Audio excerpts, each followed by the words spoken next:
And welcome, Jessica Ladyada. Hi, everybody. I'm cooking my hair done so I match my icon. That's right. All right, so welcome to Disco Lady Ada. It's another freezing cold Sunday here in New York. That's okay. We're doing electronics. So first up, let's check out some of the cool samples I got because it's always good to start off a cold Sunday with samples. Sample Sunday. Sample Sunday. So I got a lot of display samples. So I did finish the down here at my feet. I wonder if we should make a song. Sunday, sample I Sunday. think so, but maybe not with the not based on the troubles. Not with the Ireland. YouTube lyrics. Yeah, Yeah. we have Okay. to do something else. Yeah. All right. So this is the we did this round display. So I got this round display sample in like 2021 and just life. And then now I'm actually almost done getting through like a huge number of revisions, the last couple revisions and samples and stuff. But I still have like a lot. There's always more samples. So this round display breakout that I did, and this is actually done. This is actually probably going to be in the shop this week because I did the tester. This is like my prototype that I put together. And the prototype worked out of the box. So I was like, let's do the rest of them. So then I was like, well, let's get some more like funky, weird shapes. So first off, I got like this tiny, tiny round display. It's 128 by 128, I think. 0.7 inch diagonal. This one is 1 inch diagonal. It has a little bit more of a cutoff, but I think that's okay. It's still nice and small. And then this is I think like 1.5 inch. It's a little bit bigger than this one. Maybe it's like 1.3. So, not too much. And this one uses a connector, but these are hand solders. These are all easy to do. I'll do probably something similar to this where I have a little breadboard friendly breakout with an I Spy connector on the back. Really cute round displays. And then I also got this, which is really cool. So this is the same as this display, pretty much, 1.28 inches, but it has like this beautiful bezeled capacitive touch overlay on top, which looks really great. I really like this look. Only thing is I wish this connector was a little bit shorter. It goes, it's pretty much right to the edge of this PCB, which is it's okay. But if it was a tiny bit shorter, I could have the PCB kind of hug the outline. But the thing that is always a bit of an issue with these displays is I'm like, well, what format should I have? Like right angle connector, or like should it stick out the back? And I was like, you know what? I'm just gonna like get the PCBs done, and then I'll figure out. You know what I mean? I'll just get something going, and then I can always revise the PCB. It's like I always have to remember, like it's a PCB is not forever. You can always make another version. You try to get it right the first time, but it's not like it used to be where it's like, PCBs would take months to get, and then like it was such a pain to get stencils. Now it's like everything is so fast and quick turns. So it's like, do whatever. Then bar displays. I got 2 bar displays. So we have some bar displays in the store, but most of them are like for the RGB interface. And this one I like because it's SPI. It's your standard 4-pin SPI. This one's kind of cute. I like how long it is. It reminds me actually of like a Pico.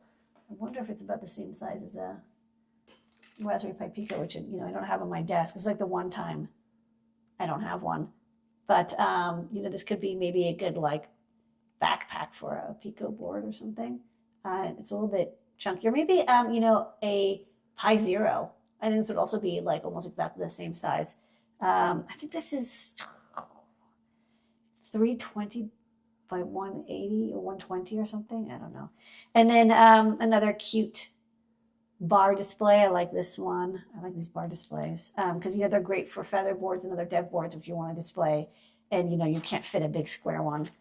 And then this, which is this is like the standard 1.14 inch TFT that I use on like so many boards, but this one has capacitive touch. The only thing is I hate the length of this connector. It goes too far. Again, why so far? Maybe like an inch less. So I might contact this vendor and say, look, I really like this display and I like this capacitive touch overlay, but can you make it this TFT length, the FPC length, a little bit shorter? But I like these little capacitive touch overlays. And then Another really beautiful, this would be great, if we want to do a watch kit. This is based, it's Apple Watch-esque. It's a round rect display, and the connector is really nice. I like this length, and I like the capacitive touch. This could be really fun, so maybe I'll make a breakout board for this one as well. So these two are really nice. Look at these, like, beautiful round bezel displays. So cool. So I got these samples in like this week. Another sample that was not from this week, but I'm getting to this week is, if y'all remember, like during the move from the Adafruit factory in Manhattan to Brooklyn, I found like this lost box of 1,000 3.5-inch capacitive touch TFT displays that I had completely forgotten about. It's a little embarrassing, but well, this one's broken. Ignore the broken part. But I found, actually, it wasn't this one. It was this one. I found them and I was like, oh man, I should really get these like into the shop. So I quickly made a breakout in a Featherwing, and actually they sold really well, which is awesome. We sold through the 1,000, but then the problem is this factory, which these displays were like 10 years old. The factory actually kind of didn't make it through COVID. Like they had a lot of price fluctuations and supply fluctuations. And in the end, we were like, hey, this is like, this is way too stressful to deal with you guys. So we found another vendor for TFTs, and they sent me, they're like, well, we don't make that exact display. And actually also the connector got discontinued. Not the connector, the chip.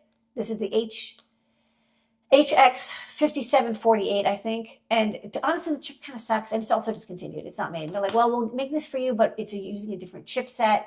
The capacitive touch is a different chipset, and the display is a different chipset. And this one's, like I said, broken. Let me get it's a little embarrassing. So this is, but it's the same shape, almost exactly the same look. And then the connector, the pinout is the same. The length is the same, although the FPC is a little bit different, which actually did affect me. This is much longer here, which I have to change one design. So what I've been working on is I kind of put it off for a bit, but I'm working on getting support for this display so I can get these back in stock, because it's a revision. And the chipset, like I said, changed. The chipset is the ST7796. Again, this light is exactly right here. I'm moving around. Yeah, well, we'll figure it out. It's so bright in here. The display is the ST7796S. That needs a new init code and setup, because it's like an ST7789, but it's 320 by 240, so you can't use existing. And then it's otherwise very similar. And then the touch chip is the FT. I don't think I'll be able to zoom in on it, but this is the Focal Tech FT6236. You can barely see it over here. So to the GitHubs, to the computer.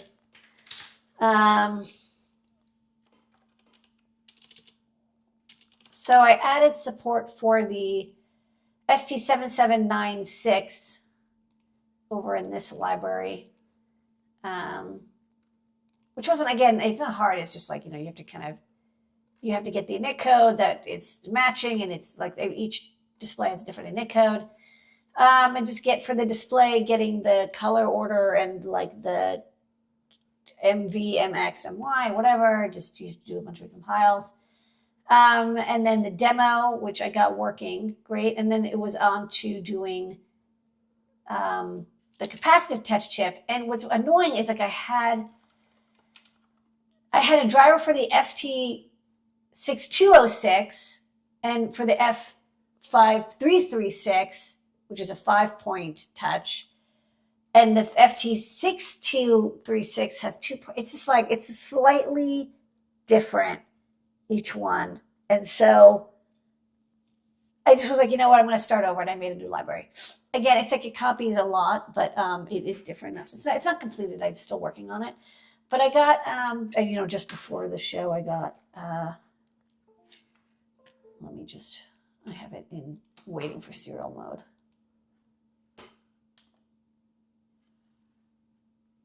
I have it so I can I can do the basic, touch demo, and it works fine. One thing I did notice about this chip, which is annoying, but there's not a lot I can do. It's, the chips are the chips. There's not a lot you can do about it.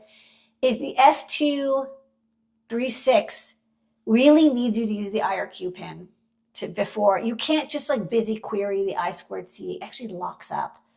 And then you need to reset it, which sucks. And so I'm going to have to kind of tell people like, look, you need to use the IRQ pin. Check the IRQ pin is low before you query the chip to see if there's any touches. Like you can't just say like any touches, any touches, any touches. It gets freaky for whatever reason. These chips, they're not great, but that's every single capacitive touch display I've seen uses focal touch or like a knockoff of focal touch, which is like somehow even worse.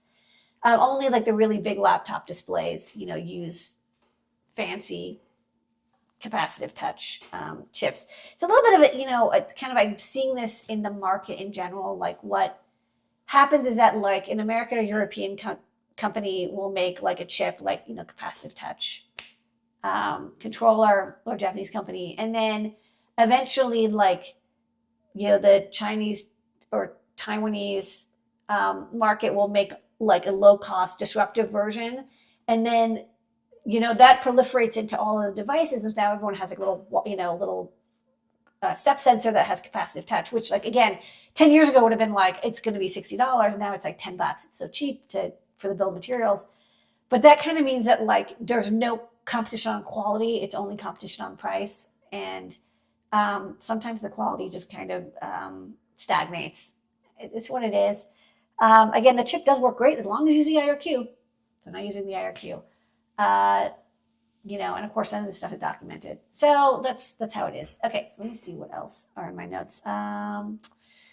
Let's go to the overhead again. I'll show you something else real fast. So the other issue is because I'm using this display and like this one, you see how the FPC, see how the FPC is a little bit different. Like this one is a little bit longer. This one I like this one has this weird, this is angled weird. This one has a stiffener, which actually is a little annoying. I don't like it. This one I like doesn't have a stiffener. You actually, sometimes you want stiffener, but if you're not going to be bending it a lot, you don't want one because it actually kind of gets in the way of assembly. But the trade-off is that this slot is like, oh no, it's like a little bit too short. So I do have to revise the PCB. Now, thankfully, I only have like 20 or 30 of these PCBs left over. So I do have to waste them because I'm not going to be able to cut this out. But I'll order revision PCBs. And all I need to do is just like extend this cutout a bunch. And then the capacitive touch chip moved. It's a little bit more to the left. See how it's overlapping here? So I need to like make a little cutout notch here as well. So, mechanical, thankfully, not electrical changes, not too bad. So that'll happen. We'll get these back into the shop. Okay, so the vendors thing, the screens. Oh, last but not least, I did get my ESP programmer dongle in. It works awesome. One thing that's just like drives me a little nuts. Today, you're gonna hear it from me about all sorts of things. I'm using the CP2102, which I like as a chip, and it's a great Scilab USB serial converter. I find them to be like, for something that's like a USB serial converter, I prefer these to the WCH chips. WCH chips are much less expensive, but like they always have like weirdnesses that come up with them, and so. The Scilab chips are very reliable, even though they're 2 or 3 times the price.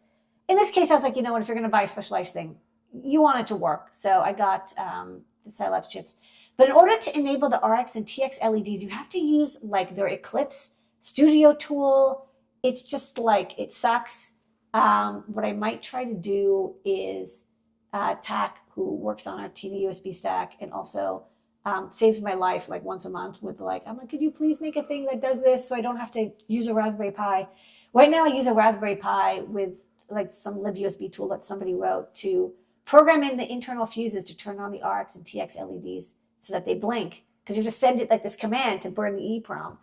I really want that in TD-USB as like a little standalone, and that way you can use a Raspberry Pi to program this board. So I'm going to ask TAC for that favor before he goes off for Lunar New Year, although I think that might have already happened. Anyway, so this, I booked them, I fixed this. This works great, and I'm using it to program various ESP dongles. I think other people will like it too. And that's that. How are we doing on time? Good. You're at the 16-minute mark. Perfect. Let's go to the great search. Alrighty, here we go. Where in the world is that part I need? The great search with DigiKey. The Great Search brought to you by DigiKey and Adafruit. Thanks, DigiKey. Every week, Ladyada uses her power of engineering to help you find the things you are searching for. Ladyada, what is the Great Search of the week this week? Okay, so this week, I saw this post on social media. Sometimes I just sort of like, see what people are doing. And I thought it was cool. I keep forgetting DigiKey, they sell for electrical engineers. I'm an electrical engineer. But, they also sell to other people. You don't have to be an engineer to buy from DigiKey. You can be like a mechanical engineer or a chemical engineer. No, just kidding. You can be any kind of person. But in particular, this was a group of entomologists. These are people who look at bugs. And they're like, oh, we need really fine-tipped tweezers to help look at bugs. I don't know if the bugs are alive or dead. Not judging that part. But they're like, and I see their point. It's actually like, if you are in a city or a town, where would you get fine-pitched tweezers? Like, you can get tweezers for like eyebrows and like, whatever hair, like nose tweezers and stuff. But those are usually wide flat tip. We want like tiny little pointy tweezers, the pointiest tweezers that you can get. And let's get them to be a little bit inexpensive. Make them out of stainless steel so they are durable, although they also have plastic ones. And let's see what's available at DigiKey for bugs. Okay, so let's search for tweezer. They're called tweezers. This person's called them forceps. They also do carry forceps, but forceps are a little bit different. But since the photo of what they wanted was a tweezer, I'm going to assume they want tweezers. Forceps are, they lock with, they look like scissors, but they have little grabby ends, and then they usually lock in place. Okay, so first off, I searched for tweezers, and then I went to the tools tweezers section, which has a photo that looks like tweezers. Let's always start with active, because we only want to see stuff that they have in stock, and I also want to see in stock, and I'm going to exclude marketplace, so it's just something that's sold by DigiKey, so you get like the fastest shipping, because we need to look at our bugs fast. Looking immediately, so many tweezers. There's hundreds. There's tweezer assortments, which also might be, this kind of nice looking assortment. Maybe we'll just get the assortment in case you don't know which kind. This one is the colored assortment. I think we actually covered this on INPI. And I saw some folks at the Adafruit factory lovingly using these. They're like, these are great. So there's like 1,000. So first off, let's look at length overall. So this actually matters because it does affect how much it opens, but also like how comfortable it is.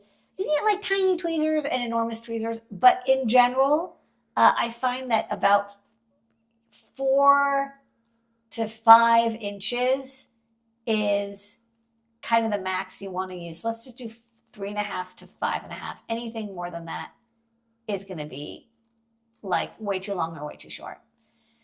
Next, if we sort by, sorry, not quantity. I meant to sort by price.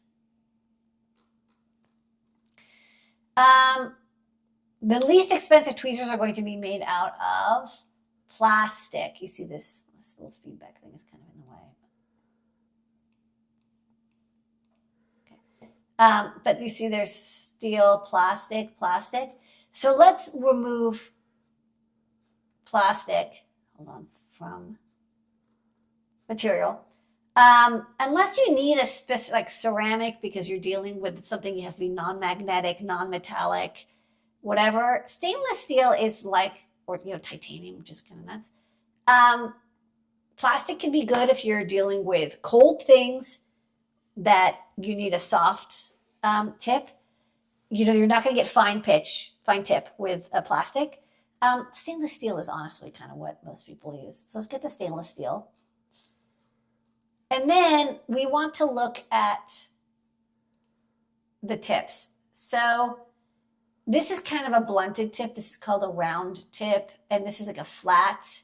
You see, there's, you can get all sorts of tips. But we want very fine or ultra fine. These are inverse tweezers, like you squeeze them and they open. And then when you let go, they squeeze, they go shut.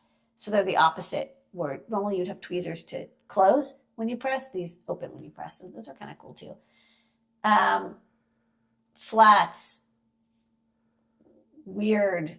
I don't even know what you would, for paper, I don't know. Useful for various reasons. But what we want to get is, I want to get like super fine, ultra fine, very fine, extra fine. I'm just control selecting. Let's get these, maybe sharp, micro. The problem is every company's going to come up with their own naming for what they call. Serrated or non-serrated, I don't think we need serrated. It looked like they wanted flat tip. And then they don't think they wanted the self-closing either. ESD safe is fine, but I think they didn't want serrated or self-closing. Okay, now we're talking. And then do they want bent tip, which are like this, they curve, or do you want straight tip? I think they wanted straight because those images were straight, but some people do like curved for picking up things. I'm not a curved fan, to be honest, but people like it. Angled, bent, curved, straight. Okay.